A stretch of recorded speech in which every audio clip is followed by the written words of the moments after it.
महेश खाडीलकर।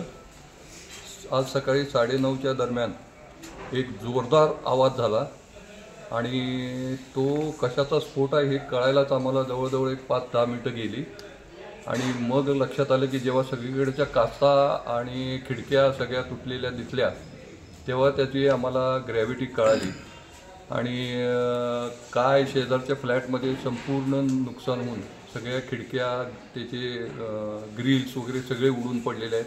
पाण्याच्या 3 टाक्या वगैरे जोरदार फुटून सगळीकडे गेलेल्या आहेत आणि आवाज इतका जोरात होता की आजूबाजूच्या अपार्टमेंटमध्ये सुद्धा काचा सगळ्यांच्या फुटलेल्या आहेत गाड्यांचं आणि त्याच्याबरोबर पार्किंगमध्ये लावलेल्या 3 ते 4 गाड्यांच्या काचा फुटलेल्या आहेत त्याच्या आवाजानं जोरदार आणि काचा जोरात उडून त्याच्या गाड्यावर पडलेल्या आहेत। जवळजवळ 10 ते 12 फ्लॅटचे सगळ्या काचा फुटलेल्या आहेत सगळ्या।